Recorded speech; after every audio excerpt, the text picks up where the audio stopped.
Hey guys, PepperAmmy here. This week we are taking our sourdough starter into sourdough bread itself.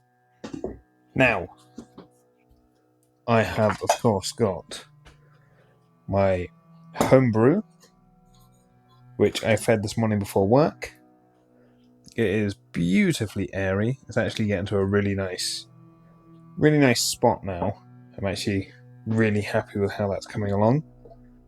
And then we have the bakery one, which, is the bakery one. It's already better. It's where it should be. Has that nice sourdough smell to it. Mine's getting there, but it's still immature, but it's mature enough to make bread with.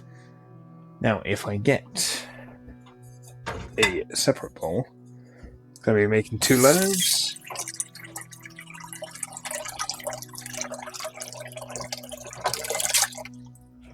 I just want to get some water in there. Now, obviously, that's where it started. It went up to there, and now it's sunk down a centimetre or 2. But as long as it's not sunk all the way back down and it's lost all of its air, it is fine. I'll just do a quick float test. Just because sometimes when you're making breads or sourdough, they talk about a float test. And there you go, it's got enough air in it to float on its own. So that is good to go. And then, obviously my one, you can see how airy it is. But just to be doubly sure,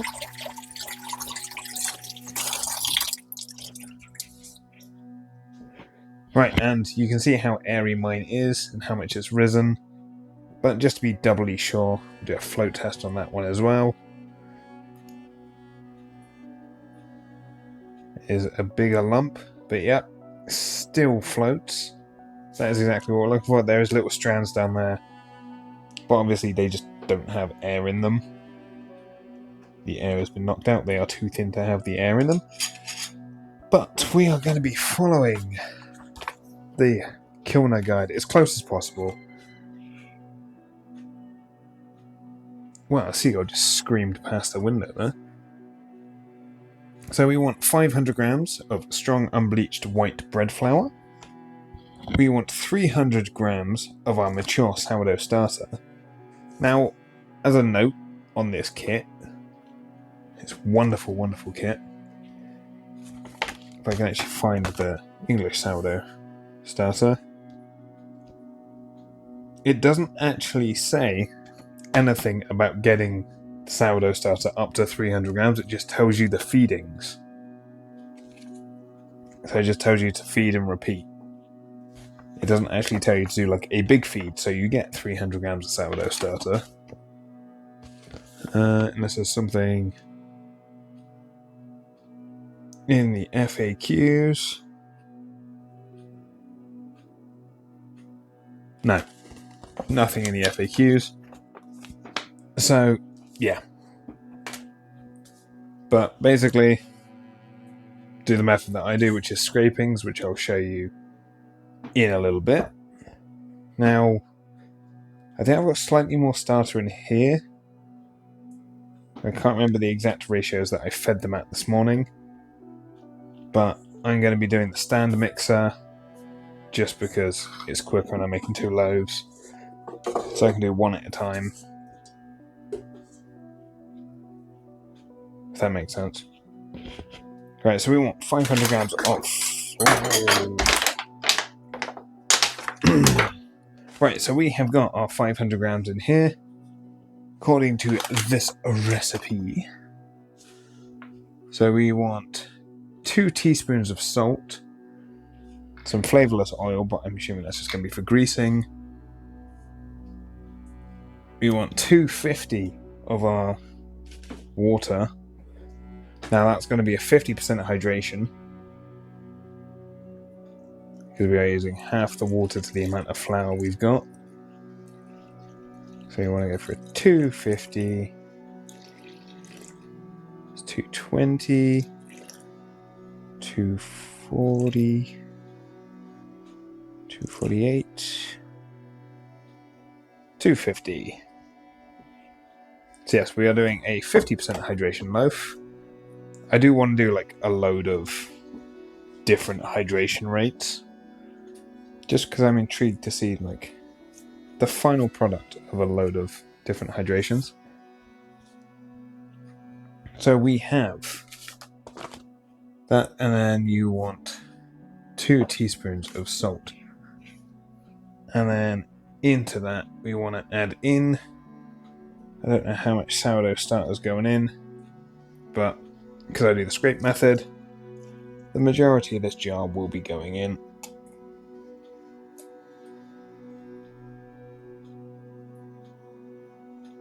There should be about 200 grams going in, maybe.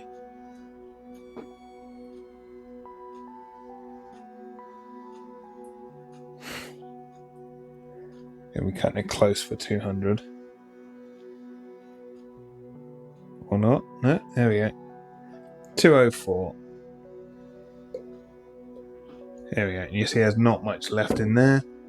That's fine because we're going to feed that up. And then I'm going to put the stand mixer on. Alrighty, we are back.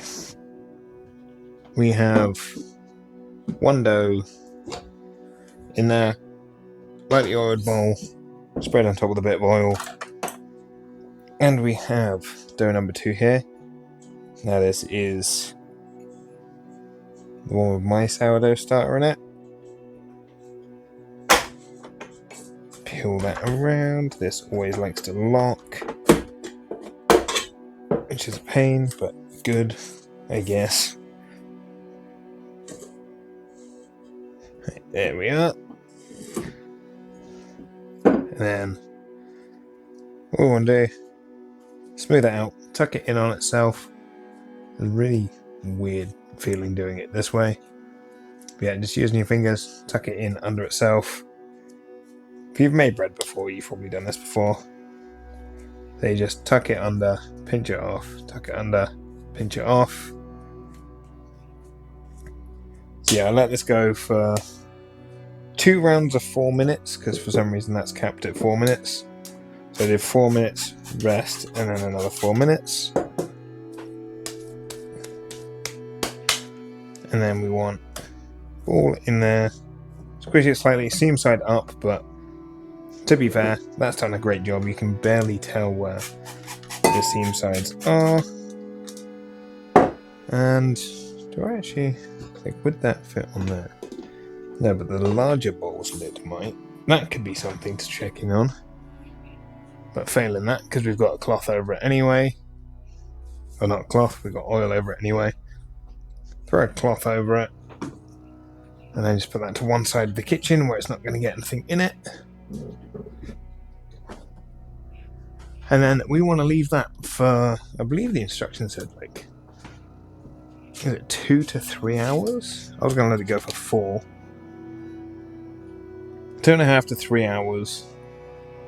So yeah, 2.5 to 3 hours. Let it go to 4 if you want.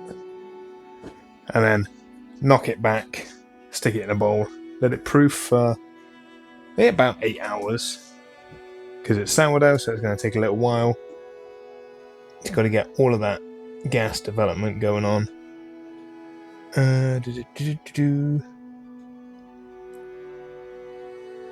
Leave it room temperature until roughly doubles in size. This can take anywhere between 4 to 8 hours. So that's a good thing to do overnight. And then you can just bake it off in the morning. So we'll be back in about 4 hours-ish. Alrighty, we are back. The seagulls are still screaming away outside, despite it being 12:10. So we have a bit of a rise on this one. I'm assuming a bit more of a rise on this one. So this one is still the bakery one. Gonna put a little, I guess I can just put a little like bead.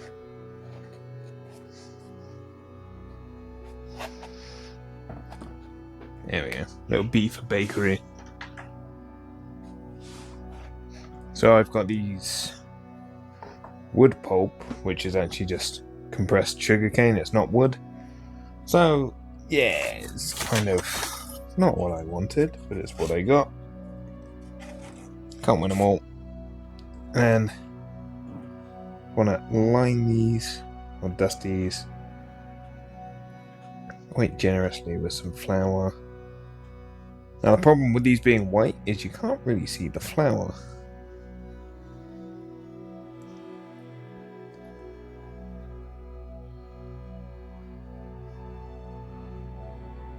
Yeah, you get a good generous dusting of flour.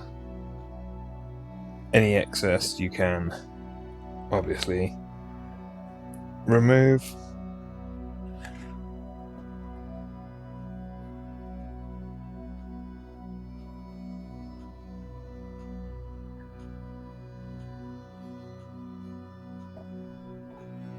We're going to want to put a bit of dust on the top, but we of course want to knock out the air first. We're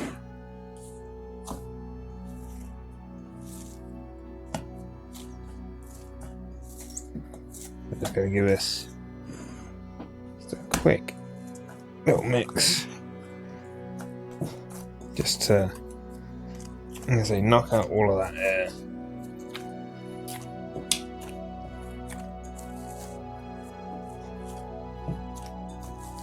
And then, once again, shape it, reshape it, ball it, get it nice and tight on the surface there. And then you want the seam side up. So I'm just pinching the bottom just to shape it all. Hopefully don't get your splits on the bottom.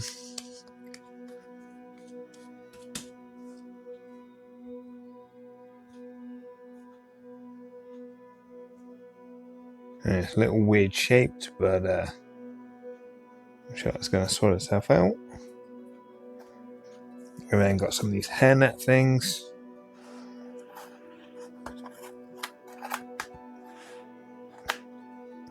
Alrighty, so it's been just over 9 hours. We have the bakery one, nice and puffed up to the thing.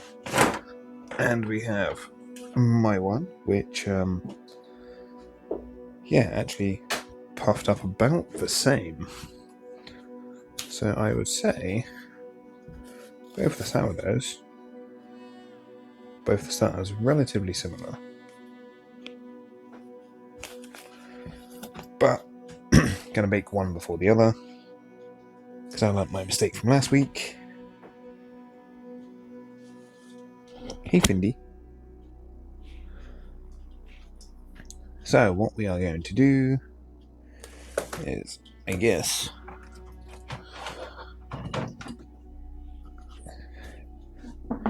get the floury pads and see if I've got the silicone roller and a flip.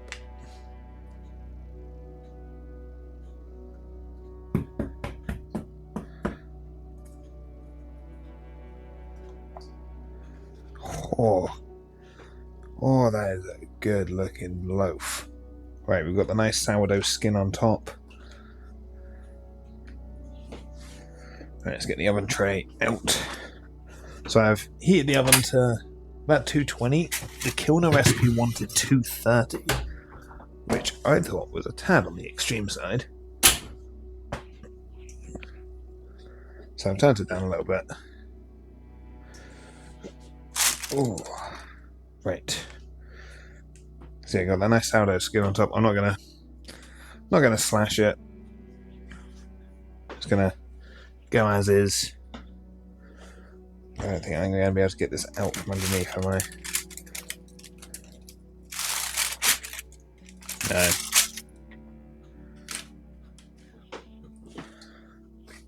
Alright, we will have fun trying to get that in the oven then.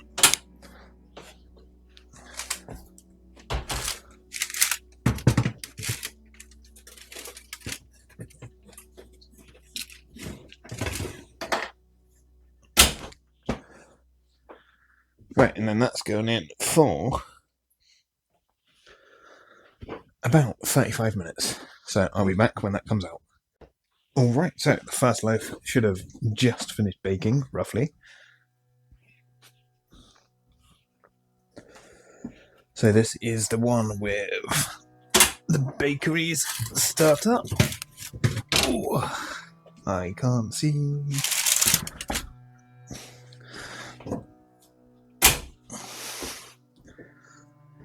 We've got a slight blowout on the side. Oh, okay, yeah. Silicone's still hot. Then again, that has been touching the side of the oven.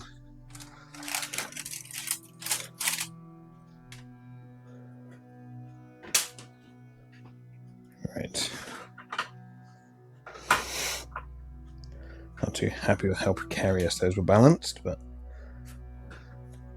no mistakes happened.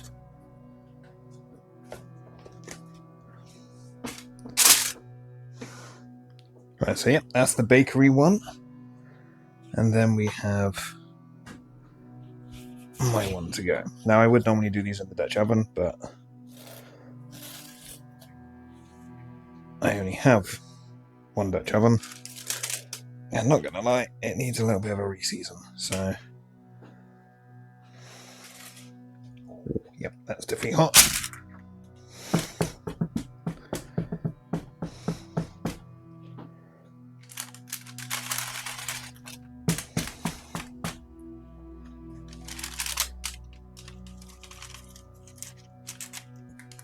It's coming. There we go. So then, yep, that's my one. Looks kind of about the same. Now, once these have cooled down, I'm going to brush off like the excess flour. Normally do that before baking, but doing it after today for some reason. I suppose that way the flour kind of takes most of the colouring, and you can get a different colour underneath, hopefully. Right, and then that goes in for 25 to 30 minutes. No, 35 to 40 minutes. So yeah, as this one has cooled, it has got like a really nice crackle to the top. Looks pretty awesome. Watch me throw it on the floor as I put the tray on the counter. Hopefully not subtle foreshadowing.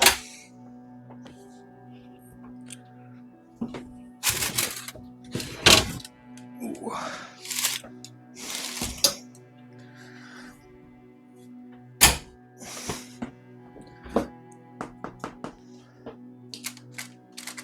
That's still as hot as it was last time.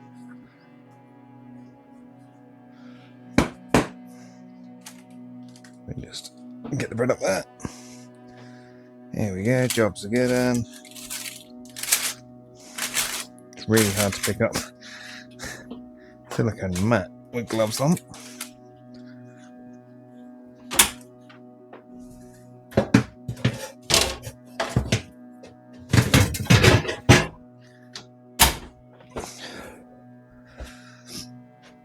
Right, then once those have cooled, we'll have a nice comparison to the inside.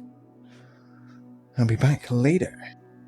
Alrighty, we are back for the slicing of the bread, if I can get it away from that. Right, so we have of course got my one and the bakery one. You'll have a little look at the two different loaves on the inside. See what the crumb is like. Do I have my serrated bread knife? There we go. Let's start my one. Hope it's alright.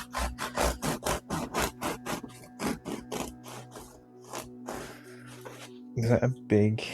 that is a big pocket in this one. Yeah, we have a big sourdough pocket up there. Wow. That is something. I'm wondering if this one's got a similar...